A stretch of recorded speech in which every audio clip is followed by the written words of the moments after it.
안녕하세요, 여러분. 반갑습니다. 권위공법, 신바람 공법 이상권입니다. 오늘은 여러분하고요, 또 새로운 걸로도 만나보게 되는데요. 우리가 이제 100일만 미쳐라, 공인중개사 합격을 위해서라고 하는 새로운 어떤 프로그램 가지고 여러분하고 함께 부동산 공법을 진행해 볼 건데요. 요번에 진행하는 백미 올인원 과정이라고 하는 거는요, 이론 과정하고 기출에 대한 부분을 한 방에 이제 올인원으로 한 과목, 한 강좌로 가지고 수업을 끝낸다는 아주 간단하고 심플한 수업의 진행 방식으로 진행하게 될 겁니다. 그래서 여러분이 이것만 가지고도 우리가 충분히 꽈락 맞지 않고 평균 60점 이상 얻을 수 있도록 전 과목에서 1차, 2차 두 권으로 해가지고요. 우리가 세팅한 프로그램이니까 여러분이 많이 참여해 주시고 합격을 좀 더 손쉽게 할 수 있게 저희가 인도해 드리겠습니다. 오늘 개강하는 날이고 이제 앞으로 한 두어 달 정도 해가지고요. 쭉 이제 내용 등을 진행해서 우리가 설명을 드리고 마무리 질 거니까요.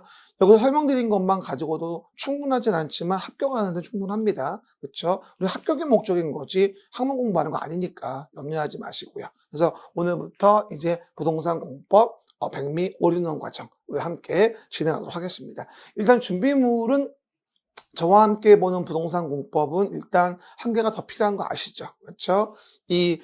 백미 올인원 과정에 대한 부분에 2차 과정책 한 권 필요하겠고요. 그리고 공법은 따로 부동산 공법의 그림책이라고 하는 별도 책이 또 필요합니다. 그렇죠, 여러분? 제가 항상 할 때마다 같이 쓰는 교재이기 때문에 이론 파트에 대한 부분은 이 그림책으로 한 번 더 처음에 설명드리고 나서요. 그리고 나서 백미 책으로 와가지고 제가 또 이런 설명 다시 한번 드리고 문제 풀고 기출 필요한 것들 이렇게 진행을 할 거예요. 기본적인 순서가 그림책에 대한 부분을 이론 설명하시고 돌아오셔서 우리 기본교재 백미 책에서 이론 파트 한번 더 확인시켜 드리고 그 다음에 기출 관련된 거 몇 문제 풀고 이런 식의 진도는 진행해 드릴 겁니다. 여러분이 그래서 그림책은 따로 또 구매해서 준비를 좀 해주셔야 하는 거니까 그건 좀 인식하시기 바라겠고요. 그러면 오늘 이제 서론 파트에 대한 부분은요, 이제 그림책에 나와 있는 이 내용부터 먼저 보도록 하겠습니다. 신바람 부동산 공법 그림책이라고 해서요, 제가 이제 모든 과정에서 항상 수업할 때마다 이런 구조로 쓰는 부분이에요. 항상 이제 나중에 1년 지나고 나서 10월쯤 되게 되면은요, 이 책 한 권으로 모든 거를 이론 파트는 끝낼 수 있는 것이기 때문에 그런 부분을 좀 활용하시면 좋을 것 같아요. 그럼 이제 우리가 부동산 공법 그림책에서 오늘 첫날이니까, 그래서 처음이니까 부동산 공법 총론 관련된 부분은 조금 말씀을 드리고 내용 등을 진행해 보도록 하겠습니다. 그렇죠? 일단 우리가 이런 말씀을 드려요. 부동산 공법이라는 걸 처음에 공부한다라고 한다면 대부분의 수험생들은 도대체 무엇을 공부하는 것이야? 라고 이제 많이들 궁금해들 하세요. 근데 이제 부동산 공법이라는 걸 아주 쉽게 얘기하면 우리가 보통 매일매일 거주하는 주택이라든가 이에 대한 부분에 주택이 존재하기 위한 토지라든가 이런 것들이 있지 않습니까?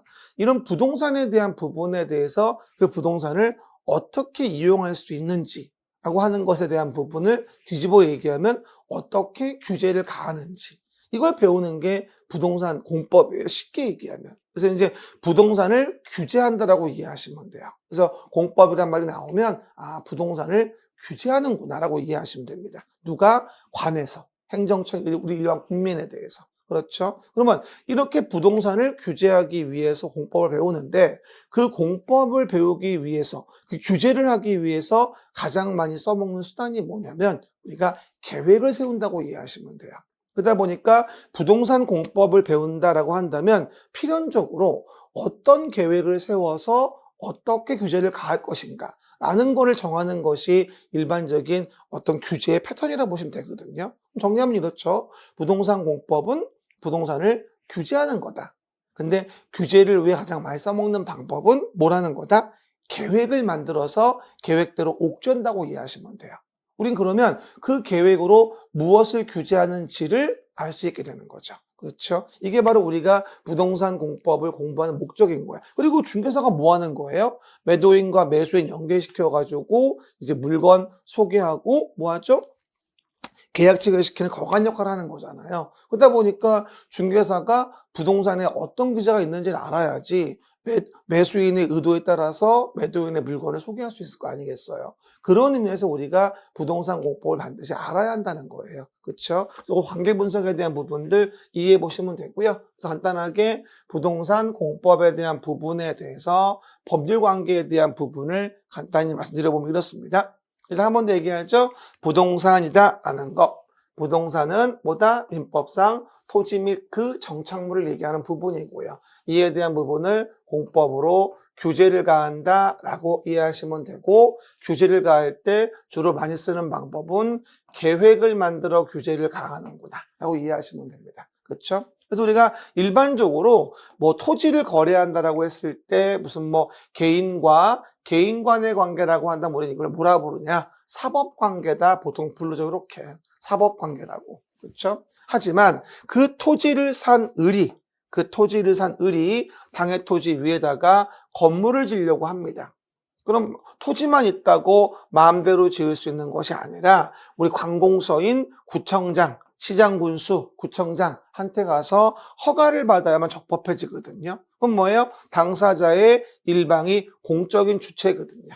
그러면 서울특별시 종로구에서 을이 건물 지고자 한다면 을은 종로구청장에게 허가를 받아야만 적법한 건물 질 수가 있게 됩니다. 이렇게 공적인 주체가 지배 우월적 관계에서 일반 국민을 규제한다. 공공복리 증진을 위해서 이런 관계를 우리는 뭐라 하냐면 공법관계라고 설명을 드리게 됩니다. 그렇죠? 그래서 공공복리 증진에서 뭐 하는 거고 우리가 행위제한이라는 거를 가한다고 이해하시면 되고 그 행위제한을 가하기 위한 일반적인 수단이 뭐다? 바로 계획을 만들어서 규제를 가하는구나 라고 이해해도 무리가 없다는 것이겠죠. 우리는 앞으로 이렇게 건물 지을 때 허가받는 것뿐만이 아니라 각종 공법상 어떤 규제가 있는지를 하나하나 배우게 된다라고 이해하시면 될 것 같습니다.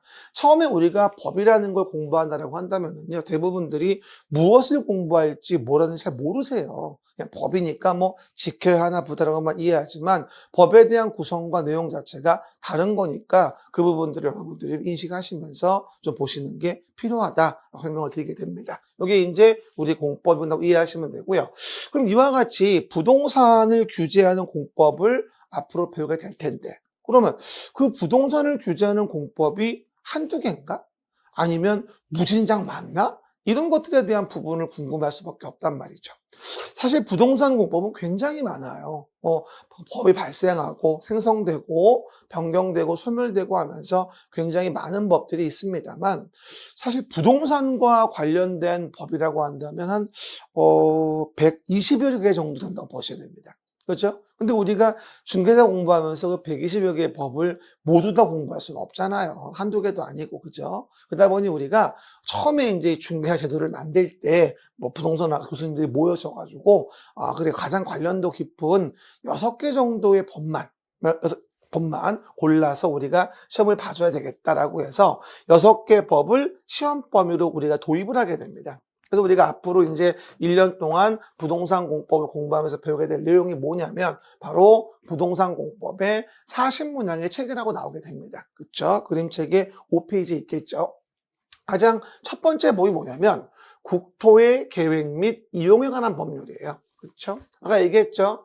부동산 공법으로서 규제하려고 하는 것 중에서 가장 규제의 수단으로 쓰는 첫 번째가 바로 뭐냐면 계획을 만드는 거라고 했어요. 그래서 우리가 첫 번째 법이 40문항 중에서 30% 정도 문제가 나오는 국토의 계획 및 이용에 관한 법률, 이 법률부터 배우게 돼요. 그래서 우리가 보통 이제 8주 정도 수업한다면 기본적으로 한 3주나 4주가량은 이 법을 배우죠.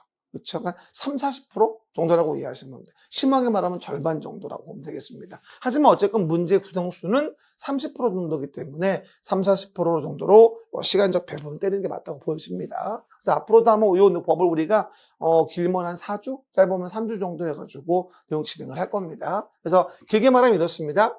법을 외우려고 그러지 말고요. 뭔지 이해해 보시면 좋겠어요. 국토를 계획하자. 해보세요. 시작. 국토를 계획하자. 뭐 하기 위해서? 이용을 규제하기 위해서. 그렇죠? 그러면 계획이란 말이 나왔다라고 한다면 규제하는구나라고 이해하시면 돼요. 국토를 계획하자, 이용을 규제하기 위해서 정한 법률. 이게 뭐다? 국토의 계획 및 이용에 관한 법률인 거예요. 국토를 계획하자, 이용을 규제하기 위해 정한 법률이 뭐다? 국토의 계획 및 이용에 관한 법률인 거죠. 그러다 보니 국토계획법에 대한 부분은 30%가 나와서 12문제가 나오기 때문에 우리가 부동산 공법 공부하면서 국토계획법 못 맞추면 점수의 득점이 어려워집니다. 하기 때문에 국토계획 관련 부분은 점수를 얻기 위해서 기본으로 하셔야 되고, 이게 또 여러 가지 법의 베이스가 되어지기 때문에요. 이 법에 대한 부분을 잘 보셔야 되겠어요. 근데 한 가지 좀 문제가 있는 게 뭐냐면요. 우리가 국토를 계획한다고 말씀을 드렸었어요. 근데 문제는 이 국토라는 게 너무 넓어요. 그러다 보니까 한꺼번에 국토를 계획하는 것이 어렵다는 거죠. 국토가 너무 넓어서. 그러다 보니 이 국토라는 것을 너무 넓으니까 좀 쉬운 기초 단위 위주로 계획하는 게 맞지 않을까라고 해서 도입한 게 뭐냐면 도시에 대한 개념이에요. 도시.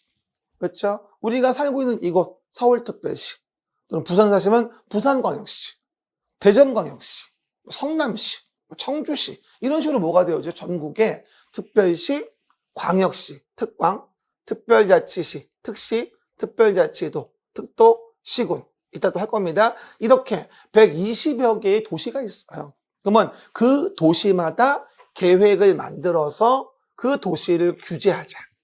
이런 식으로 이제 소 단위로 나눠가지고 계획을 하게 돼요. 그래서 우리가 국토의 계획 및 이용에 관한 법률이라는 걸 배운다면 실제는 국토를 직접 계획하는 것이 아니라 도시 단위로 계획한 거를 보통 배우는 게 이 법의 주요 트렌드라고 이해하시면 돼요. 왜냐하면 그래야지만이 좀 이해가 쉽잖아요. 보기도 쉽고 계획을 짜기도 쉽고. 근데 뭐 국토를 전체적으로 한 방에 확 계획해가지고 전지전능한 신도 아닌데 어떻게 가능하겠어요? 그게 어렵죠. 그러면 에러나고 착오 문제가 많다 보니까 계획은 도시 단위로 만들어 계획을 만드는 겁니다. 그래서 앞으로 우리가 서울특별시란 도시에서 도시의 계획을 만들어서 서울특별시에 대한 부동산을 규제하는 걸 정한 법이 뭐다? 국토의 계획 및 이용에 관한 법률이구나라고 이해하시면 돼요. 그래서 이제 한 번 더 국토를 계획하자, 뭐 하기 위해서? 이용을 규제하기 위해서. 이걸 정한 법이 국토의 계획 및 이용에 관한 법률인 거고, 국토를 직접 계획하기는 힘드니까 도시를 단위로 해서 계획을 만들어 규제를 가하자는 거예요. 있습니다. 그럼 이제 첫 번째, 도시의 계획을 만들어서 도시마다 규제를 가하는구나, 이런 얘기예요. 그리고 당연히 대한민국의 모든 법들은요, 헌법의 23조에 어긋나지 않게 해줘야 됩니다. 그래서 모든 국민의 재산권은 보장된다. 내용과 한계는 법률로 정한다. 그리고 그 행위 제한은 뭐다? 공공복리라는 것에 적합해 줘야 됩니다. 그렇죠? 근데 만약에 특별한 희생을 받았는데 보상 규정도 없이 무리하게 부동산의 규제를 가한다. 그럼 이거는 뭐다? 헌법에 어긋나게 돼요. 가끔 가다가 위헌 판결이니 헌법 불합치 이런 말 많이 하지 않습니까? 그 내용이 뭐냐면 보상에 대해서 특별한 희생은 정당한 보상이 있어야 돼요. 특별한 희생이라고 한다면. 근데 정당한 보상이 없다면 이거는 헌법 23조에 어긋나서 법에 어긋나는 것으로 위헌 판결을 받게 되는 것이죠. 가끔 가다가 뭐 옛날 아시겠지만 뭐 개발 제한 구역에서 우리가 무슨 뭐 아무것도 못하게 한다든가, 그렇죠? 또는 무슨 뭐 도로 공원 같은 거 만든다고 한참 내 토지에서 뭐 건물도 못 짓고 아무것도 못 짓게 하더니 뭐 10년이 넘었는데 아직도 아무것도 안 하고 있다. 이런 경우는 일단 너무 소유자가 침해가 심하다. 특별한 희생인데 보상 규정이 없다. 이래가지고 대표적으로 헌법 불합치 판결 받아가지고 새로 법이 개정되고 국민의 권익을 보호할 수 있는 조치를 취해라. 이런 것들의 조치가 나오게 된 거죠. 그게 바로 헌법에 근거한 공법상 규제를 얘기하는 거거든요. 그 헌법상 규제가 바로 헌법 23조예요. 그렇죠, 여러분? 그렇게 이해하시면 되겠죠. 그럼 봐봐요. 도시라는 것을 그럼 계획한다라는 걸로 규제한다고 했는데 도시를 계획할 때 가장 먼저 세팅하는 게 뭐냐면 우리가 송파 위례 신도시만 동네 아시죠? 그 다음에 무슨 뭐 강서구 마곡지구 같은데 요즘 한참 말 많은 그 성남 대장동 같은데, 그렇죠? 이런 데가 바로 신도시 만들기 위한 도시 개발 사업을 한 곳이거든요. 그러면 도시개발 사업을 하면 이렇게 토지구획을 아름답게 정리해서 새로운 단지와 시가지를 조성하기 위해서 사업을 진행하게 되는데 우리 왜 뭐라 하냐면 도시개발 사업이란 말을 쓰게 돼요. 도시계획으로 계획해서 하는 뭐라고 이해하자? 도시개발 사업이라고 이해하시면 되거든요. 그럼 도시개발 사업은 뭐라고 이해하시면 좋으냐면 신도시 만드는 사업인가 보네. 이 신도시를 만드는 것도 도시계획으로 계획해서 정하는 거거든요. 그렇죠? 그래서 신도시를 만드는 개발 사업을 진행하자 토지구획 정리를 해서 이걸 따로 도시개발법이란 법에서 6문제로 배우게 됩니다. 이게 바로 도시개발법이라는 부분에 바로 두 번째 법이 되어지는 거죠. 첫 번째, 그러니까 국토의 계획에 대한 도시계획으로 규제에 대한 틀을 잡고 그 계획의 내용 중에서 신도시 만드는 도시개발 사업은 도시개발법에 의해서 따로 규제하겠다는 얘기예요. 이번에 성남동, 대장동 도시개발 사업 때문에 도시개발 사업이 굉장히 많이 좀 이슈가 되어지고요. 계속 이제 TV 나오는 거 여러분 보셨을 겁니다. 그렇죠, 여러분? 앞으로 이 개발 사업을 배우게 될 거예요. 그러면 그 개발 사업이 이루어져서 만약에 택지가 만들어졌다면 그 택지에 뭘 하겠어요? 건물 짓 거 아니겠냐고요? 그럼 택지 위에 건물 짓는다? 이 건물을 짓기 위해서는 따로 또 건물 지을 때 정해진 법이 있거든요. 그러면 건물 지을 때 법은 건축법이란 법에 의해서 적합해야지만 허가를 내주게 됩니다.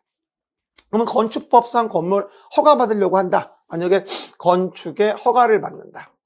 그러면 허가 받으려면 각종 도시계획에 어긋나면 안 되겠죠. 그러면서 건축법 자체에 허가 내주기 위한 대지, 도로, 건축선, 각종 건축 제한에 적합해야만 허가를 내주게 돼요. 이게 이제 7문제가 나오는 건축법이란 법이에요. 그렇죠? 그 베이스 위에다가 건물 자체를 적법하게 짓기 위한 요건을 정한 법이라고 이해하시면 되겠습니다. 이게 바로 뭐다? 세 번째 배운 법이 되어지겠고요. 그리고 그 건축물을 짓는데 그 건축물에 대한 부분이 뭐냐? 만약에 주택을 짓는데 그 주택을 짓는 것 중에서도 30호, 30세대 이상으로 주택을 짓는 경우 등이 있어요. 뭐라고요? 30호, 30세대 이상으로 주택을 짓는 경우 등이 있다. 그러면 이런 경우라고 한다면 30채 이상을 짓는 거니까 단순한 건축물 건축을 보기는 어려워요. 주택 단지니까 이거는요.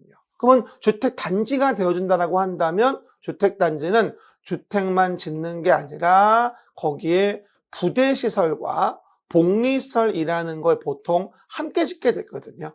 여러분 아파트 사셔서 아시겠지만 30채 이상의 주택의 단지에 대한 부분은 당연히 주택하고 부대시설과 복리시설을 함께 지어줘야 하는 거예요. 그러다 보니까 이런 것은 단순히 건축에 허가받아질 수는 없는 거고 사업계획에 승인을 받아서 주택의 단지를 짓는구나. 뭘 받아서? 사업계획 승인을 받아서 주택의 단지를 짓는구나. 이렇게 이해할 수가 있는 거죠. 그러다 보니 우리는 주택단지에 대한 부분은 따로 주택법에 의해 사업계획 승인을 받아 주택의 단지를 짓는구나 이해하시면 되고 이게 바로 7문제가 나오는 또 주택 단지에 대한 주택법이 되어져요. 그렇죠? 사실 건물 짓는 거, 주택 단지 짓는 거 7문제씩 해가지고요. 14문제가 이제 우리 주택이나 건물 짓는 법이거든요. 이 부분도 상당히 문항수가 많다고 보셔야 됩니다. 2개 더하면 14문제니까. 그래서 보통 이제 8주 수업하면 7주, 8주 정도에 보통 말씀드리는 게 보통 건축법과 주택법인데요.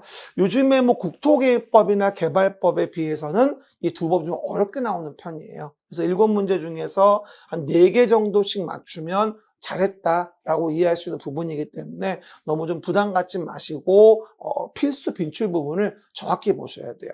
여러분 처음이니까 말씀드립니다만 부동산 공법은 아시다시피 여러분 되게 어려운 법이에요. 왜냐하면 이와 같이 법이 많아요.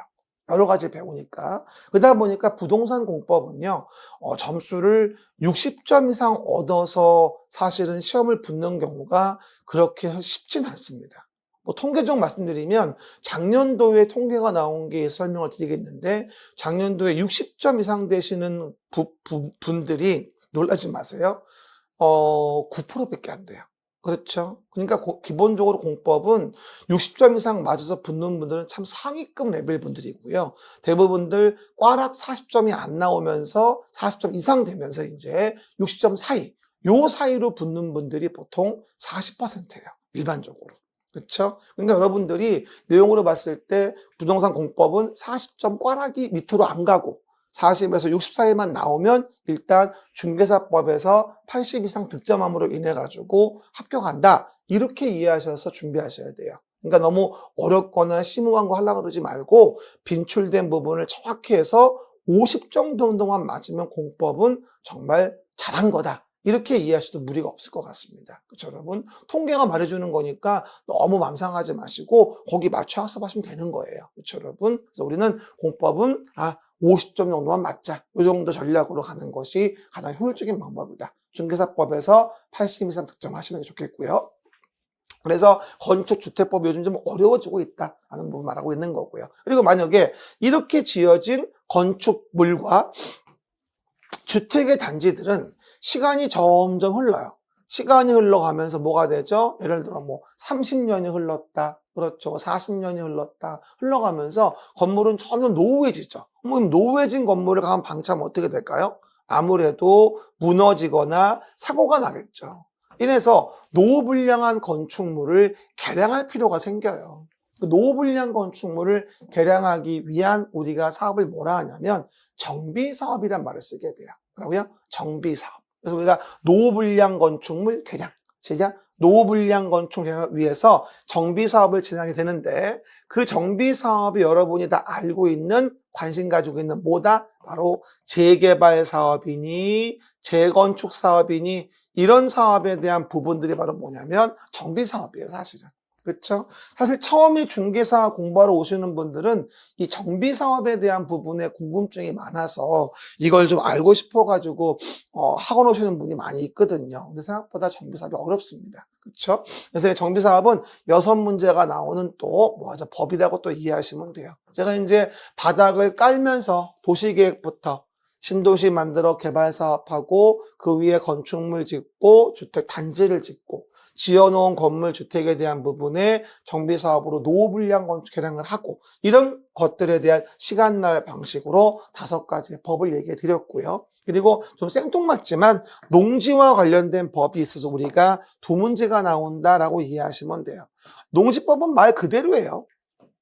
농사 짓는 거지 뭐. 그래서 농지는 농사를 짓는 자, 농업인 등이 소유할 수 있고 아무나 소유할 수 없다는 거에 대한 경자 유전의 원칙에 대한 부분을 배우는 건데 2문제이기 때문에 우리가 1문제 정도밖에 못 맞춰요, 보통. 그래서 2문제 중에서 한 개는 너무 또 어려운 문제가 나오게 되고요. 그 다음에 또 기본적으로 또 한 개는 또 쉬운 게가 나오는데 그 중에 1문제를 건지는 게 목표예요. 그래서 이 부분은 아마 이번에 100일간 미쳐라 우리 백미에 대한 수업에서도 많이 해야 한 2시간? 그쵸? 정도면 아마 마무리될 거예요. 그럼 그 정도에서 한 개씩은 꼭 건질 수 있는 거니까 그 점 이해하시면 좋을 것 같습니다. 이렇게 정리하면 국토의 계획 및 이용에 관한 법률 첫 번째 법 배우시고요. 국토의 계획 및 이용에 관한 법률, 그 다음 도시개발법 배우고요. 그 다음에 도시 및 주거환경 정비법, 그 다음에 건축법, 주택법, 그리고 농지법과 관련된 것까지 총 6문제를 배우게 돼서요. 진도를 진행하게 됩니다. 여러분 형 얘기하다시피 빈출된 부분을 정확히 공부하는 게 우리 공부의 포커스고요. 이 부분에서 우리가 무조건 암기한다고 맞출 수 있는 것도 아니에요. 요즘 문제 트렌드는 암기보다도 이해를 먼저 한 다음에 암기를 해야 문제를 풀 수 있는 것이기 때문에 그냥 외운다는 마음보다는 일단은 이해를 먼저 해보자. 이런 마음으로 접근을 좀 하셔야 됩니다. 그렇죠? 그러시면서 본다라고 한다면 우리가 이 법에 대한 부분을 아까 내가 50점 얘기했지만 상위 10% 여러분 되지 말란 법이 있습니까? 충분히 60점 이상으로 붙을 수 있는 거죠. 근데 솔직히 말하면 그래요. 작년에 시험 보신 분들 전체에서 60% 이상이 10%, 9%라는 얘기지. 우리 메가랜드 학원 수업 듣고 동영상 들으시는 분들 얘기하는 게 아니거든요. 전체 얘기하는 거지. 그러니까 솔직히 메가랜드와 함께 하시면서 학원들 나오시고 동영상 보신 분들은 대부분 늘 그 10% 안에 들어간다고 봐도 과언이 아닐 수 있을 것 같습니다. 믿고 따라오시면 강사력이 합격이다. 내가 된다해서 여러분들의 공인중개사 합격을 이룰 수 있을 겁니다. 그렇지, 남들처럼 부족한 점수 말고 충분히 남는 점수로 얼마든지 행복한 합격할 수 있는 거거든요. 재밌고 즐거운 수업, 그건 공법 이상권이 책임을 지고요. 알겠습니까? 여러분 앞으로 많은 응원 부탁드리고요. 결석하지 마시고 또는 동영상 결강하지 마시고 한 주 밀면 다음부 너무 힘들어져요. 그래서 미루지 말고 매주마다 100일만 미치세요. 그렇죠? 그러면 이제 충분히 학교의 길은 갈 수 있는 부분입니다. 이건 이제 한 번에 이제 끝나는 수업이기 때문에 전반적인 설명을 다 드릴 수밖에 없어요. 이렇게 해서 법의 범주 내용 설명 드려봤고요. 그럼 넘어가시면 이제 우리가 제일 중요한 게 뭐냐면 아까 제가 법률 관계에 대한 부분에 대한 걸 설명을 드려봤어요. 그래서 우리가 법률 관계에 대한 걸 설명을 드리면서 이런 말씀 드렸죠. 일정하게 토지가 있다.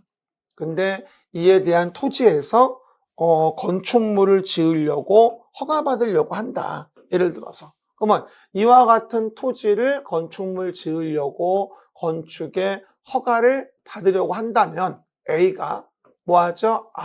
그 종로구청장에게 가서 허가 내주세요라고 허가 신청을 한다고 봐야 되겠죠?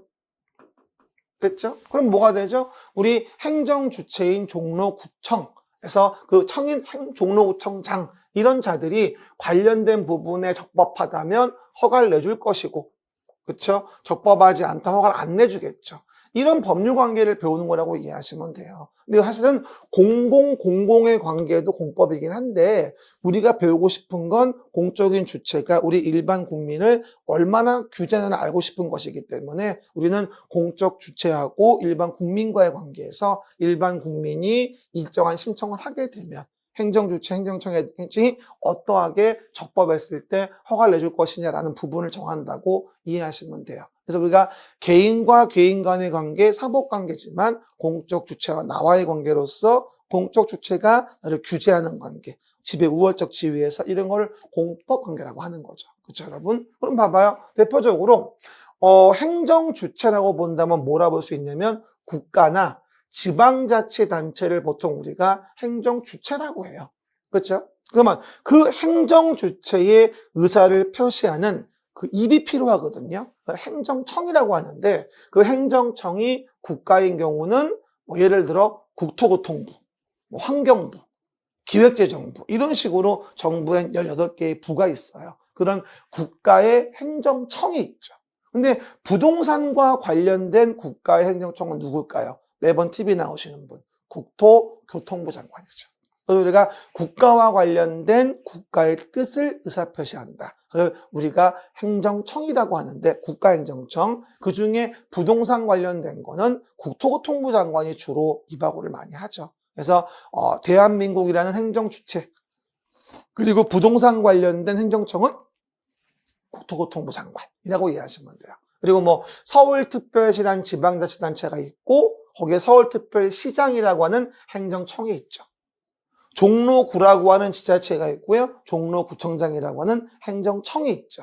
그렇게 이해하시면 돼요. 그래서 이와 같은 행정주체에 대한 의사표시를 행정청이 행정객체인 누구? 국민에게 하는 거죠. 그래가지고 관련된 만들어진 법에 적합해야 된다.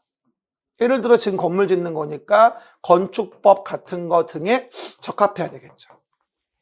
그리고 아까 봤던 서울시라는 뭐에 대해서 도시의 계획이라는 것 등에 대해서 적합해야 되겠죠. 서울이라는 도시의 계획에 대해서 적합해 허가를 해줄 것이고 그러면 이제 모든 법이나 계획에 어긋나지 않으면 허가란 처분을 내주는데 그 허가란 처분을 내주는 걸 행정행위라 그래요.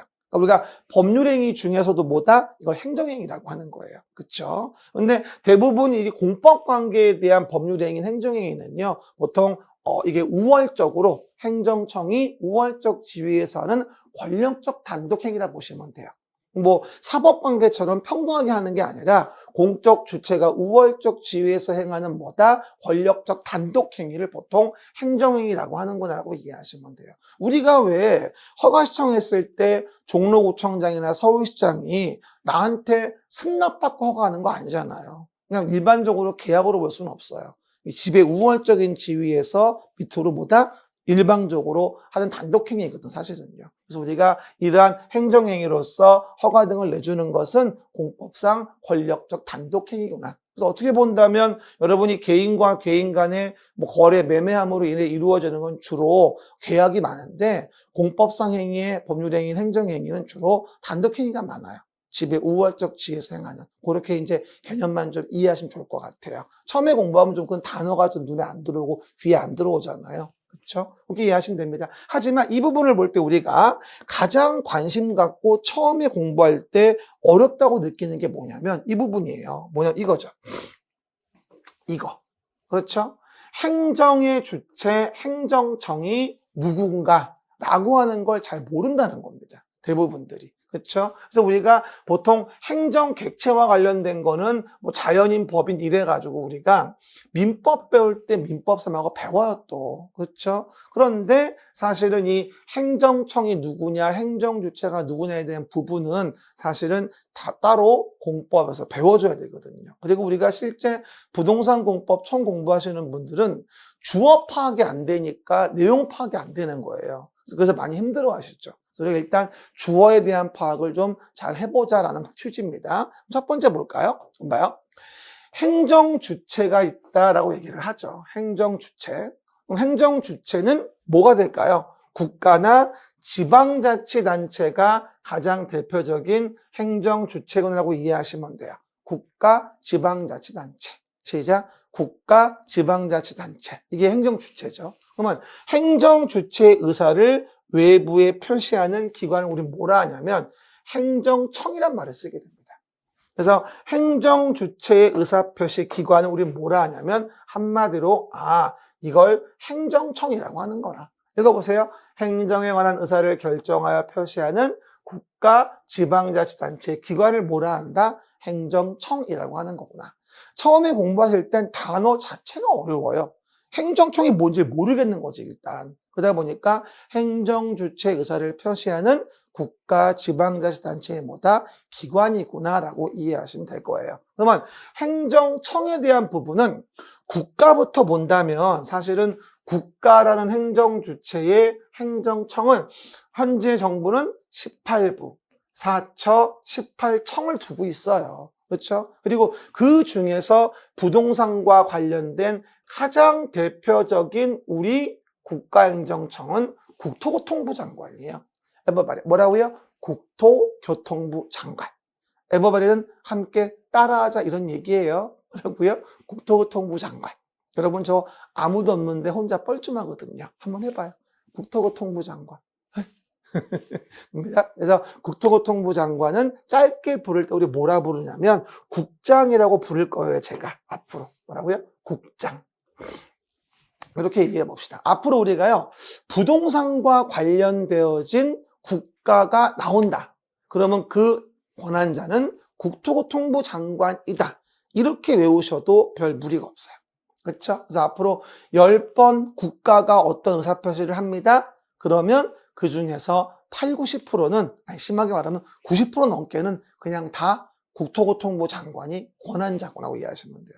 만약에 뭐 부동산과 관련돼서 뭐 국가계획으로 도로 같은 걸 만드는 도시계획시설 사업을 시행한다. 근데 이거를 기획재정부 장관이 한다. 말도 안 되죠. 환경부 장관이 한다. 말도 안 되죠. 누가 하는 거예요? 국토교통부 장관이 한다고 봐야 되겠죠. 그렇죠? 그래서 외우려고 하지 말고 내용들 이해해 보시면서 라인 잡아주면 될 거로 보이겠습니다. 그리고 나머지 그리고 우리가 농지 관련된 거 나오면 뭐 일반적으로 뭐 농림축산식품부 장관, 농지 관련된 거 나오면 그리고 뭐 수산자원이 어쩌고저쩌고 나오면 해양수산부 장관, 그렇죠? 그리고 뭐 행정안전부에 대한 부분은 보통 지자체와 관련된 최상급 레벨의 행정안전부 장관, 그 다음에 경제부총리, 기획지정부 장관, 그 다음에 환경부 장관, 이런 식으로 등등 18부, 4처, 18청에 국가행정청이 있어요. 그렇죠? 근데 이런 부분들은 우리가 그냥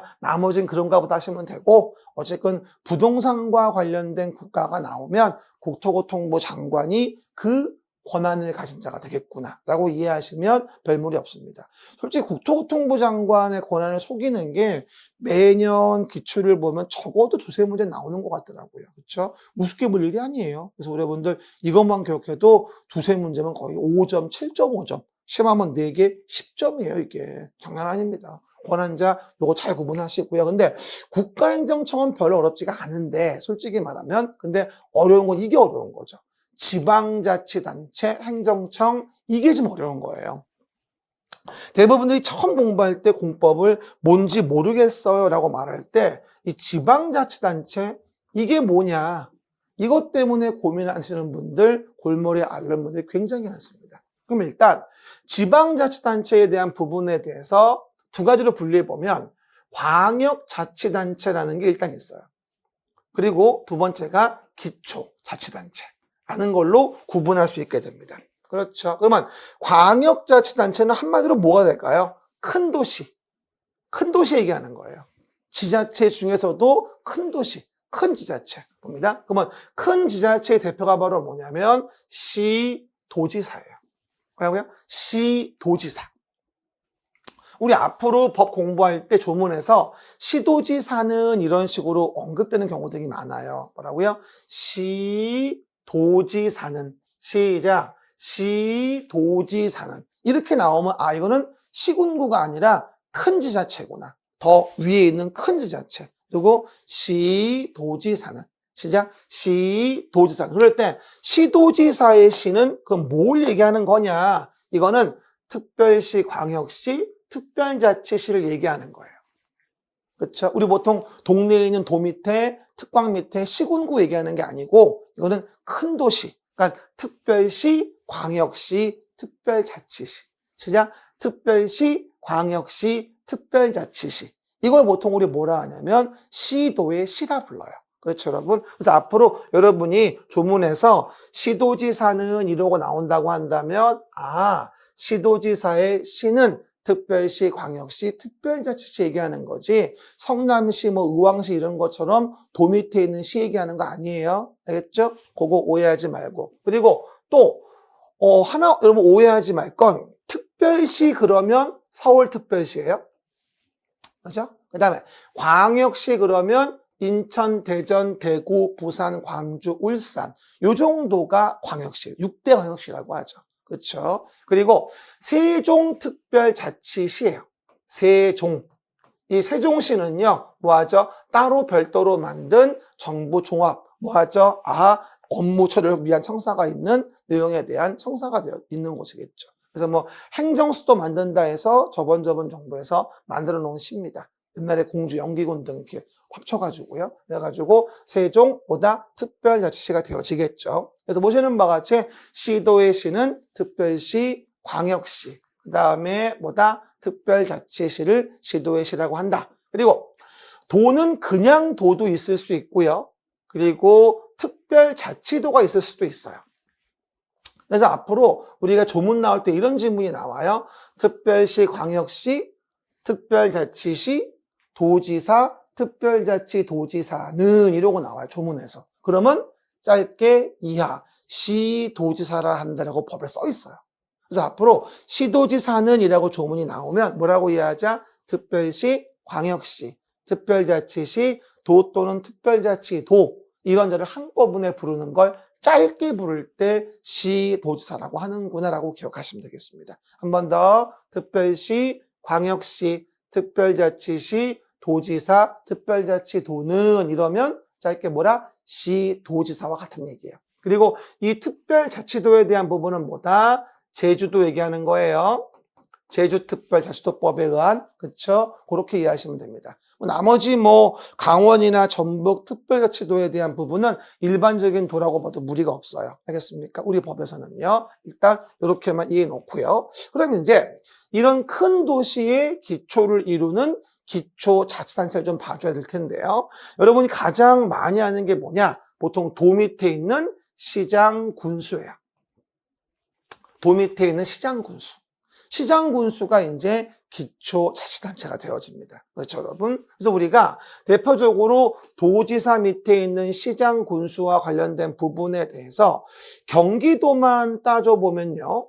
경기도 밑에 있는 시군이 31개 정도가 됩니다. 경기도 밑에 있는 시군이. 그렇죠? 그래서 뭐 경기도에 아다시피 가장 인구 많은 뭐 수원시부터 수원시가 120만이에요. 그렇죠? 고양시 110만. 그렇죠? 용인시, 성남시 등등등. 그리고 뭐 아주 인구 적은 과천시까지. 그렇죠? 그리고 그 밑에 이제 뭐다? 군이라는 게 있죠. 인구 좀 더 적은 거. 경제 규모 안 되는 거. 어디가 대표적인 게 연천군하고 그다음에 가평군이야. 양평도 군이긴 한데요. 조만간 뭐 시로 승격시킨다고 준비 중에 있는 것 같긴 합니다. 어쨌든 그 세 군데 말고는 다 경기도는 시가 되어지는 부분이긴 합니다. 그래서 시군이 있죠. 그래서 도 밑에 시군이 있는데 문제는 뭐냐면 그 도지사 밑에 있는 시여도 사실은 시를 두 가지로 분류를 해요. 뭐냐? 일반적인 시가 있어요. 일반적인 시. 뭐 광명시, 의정부시, 뭐 의왕시, 뭐 과천시 뭐 등등등 이런 식으로 일반적인 시가 있고요. 너무도 중요한 게 뭐가 있냐면 대도시라는 시가 있습니다. 대도시. 서울특별시, 광역시 이런 데는 대도시 아니에요. 특별시, 광역시, 특별자치시지 대도시 아닙니다. 대도시는 이런 시를 제외하고 도 밑에 있는 시 중에서 인구가 얼마? 50만 명 이상 된다. 인구 얼마? 50만 명 이상. 그럼 이걸 뭐라 불러? 우리가 이걸 대도시라 불러요. 그렇죠? 대표적인 게 어디입니까? 고양시, 수원시, 성남시, 안양시 이런 식으로 인구 50만 명 이상 되는 시를 우리는 뭐라 하냐? 도 밑에 있는 시 중에서 대도시라고 합니다. 대도시 참 잘 나옵니다. 기억하셔야 돼요. 그러면 왜 대도시 시장이란 개념을 도입을 했을까라고 하는 거겠죠. 그 이유는 뭐냐면 사실은 경기도 밑에 31개 시군이 있지만 과천시라는 동네 인구 10만인데 그렇죠? 인구 120만의 수원시와 동일한 급으로 본다는 건 좀 무리가 있잖아요. 그래서 우리가 좀 더 지자체로서의 자치권을 좀 더 부여해 주기 위해서 그렇죠? 도지사한테 허락받지 않고 지방자치권을 좀 더 인정받게 하기 위해서 우리가 뭐가 되어진다? 대도시 시장이라는 걸 만들어내게 됩니다. 나중에 얘기하지만 그래서 대도시 시장이 되게 되면 이 대도시 시장은 도지사한테 허락받지 않고도 자체적으로 많은 도시 행정을 결정할 수 있게 되어지는 겁니다. 그래서 도 밑에 시 중에서도 좀 더 자치권을 많이 더 부여한 시, 큰 도시를 뭐라 한다? 대도시라고 하는구나라고 개념 정도 일단 잡아놓으셔야 되겠어요. 뭐라고요? 대도시 시장. 시장? 대도시 시장이라고 이해하시면 되고요. 그 다음에 이제 내용 보신다면 이제 도 밑에 시장 군수가 있죠. 하지만 특별시, 광역시 밑에도 기초자치단체가 있어요. 이걸 뭐라 하냐면 우리가 기본적으로 지방자치단체인 구라고 해서 자치구인 구청장이라고 해요. 뭐라고요? 자치구인 구청장. 시작. 자치구인 구청장입니다. 사실 그래요. 아까 말했던 이 대도시라는 동네 밑에도 구청장이 있긴 해요. 근데 이 성남시 분당구, 고양시 일산 동구 있지 않습니까? 근데 이런 대도시 밑에 있는 구들은 지방자치단체인 구는 아니에요. 그냥 업무 분장에 불과한 행정구에 불과하거든요. 그러니까 허가권이 없어요. 건축부에 허가를 한다 하더라도. 그렇죠? 성남시장 허가권이 있는 거지 분당구청장에게 허가권이 있는 게 아니거든요. 이거는 뭐다? 단순한 행정에 관할 구에 불과한 것이. 하지만 특별시, 광역시 밑에 있는 구는 뭐다? 지방자치단체인 구로 봐주는 거거든요. 그러다 보니까 우리가 특별시, 광역시, 서울특별시, 종로구, 인천광역시, 중구 이런 식으로 뭐가 되죠? 그 구청장에게 별도의 허가권을 줘서 기초자치단체로서 지자체권을 주겠다는 얘기입니다. 우리 그래가지고 광역자치단체 보통 뭐라 불러요? 도지사라 부른다고 한다면 보통 기초자치단체는 시장, 군수, 자치구의 구청장. 보통 이렇게 말을 많이 해요. 뭐라고요? 시장, 군수, 자치구의 구청장 이런 식으로. 그래서 특광 밑에 있는 구가 지방자치단체인 구이구나. 그래서 대도시 밑에 있는 구청 등은 그냥 업무 분장에 불과한 것이고 이렇게 이해하시면 됩니다. 그래서 다시 한번 얘기합니다만 광역자치단체는 누구? 시, 도지사가 되어지고 그 밑에 기초자치단체는 누구? 시장, 군수, 자치구의 구청장이 되어지겠구나 하고 이해하시면 돼요. 이게 일반 패턴이에요. 그런데 그 중에서 특별자치시, 특별자치도, 제주, 요게 좀 문제가 되어져요. 그래서 세종특별자치시 밑에는 뭐가 없어요? 기초자치단체가 없습니다. 그렇죠? 읍면동에 불과한 부분 업무분장일 뿐이고요. 세종특별자치시는 모든 자치단체의 권한이 시장한테만 있어요. 기초자치단체를 두지 않는다고 세종특별자치시 특별법에 따로 구성되어 있습니다. 그래서 고점 기억하시고요. 그래서 세종특별자치시가 나오면 어쨌건 모든 지자체로서의 권한은 시장한테 있고 밑에 기초에 시군구 이런 건 없구나라고 이해하시면 돼요. 알겠습니다? 그 얘기. 그리고 제주특별자치도도 모든 권한은 특별자치도한테 있습니다. 그래서 밑에 있는 제주시나 서귀포시 같은 거는 이것도 행정시에 불과하지 지방자치단체 권한이 없습니다. 그러면 제주특별자치도 서귀포시에서 건물을 진다면 허가는 도지사가 허가합니다. 그렇죠? 물론 뭐 위임위탁할 수 있겠지만 위임위탁은 고려하지 않고 얘기하는 것이고요. 그래서 여러분들이 제주특별자치도와 세종특별자치시는 모든 권한이 그 광역자치단체장한테 직접 있는 거고 기초자치단체는 존재하지 않는다라고 이해하시면 좋겠어요. 그리고 한 가지만 더 말씀드리면 광역시 밑에는 자치구의 구청장만 있는 것이 아니고요. 광역시 밑에는 모두 있죠. 우리가 이런 식으로 군수도 있어요. 사실은 자치군이라고 하죠. 보통 인천광역시 안에 옹진군이 있잖아요. 강화군도 있고 대구광역시 달성군도 있고요. 부산광역시 기장군도 있잖아요. 이런 식으로 광역시 안에 자치군이 있기도 하구나.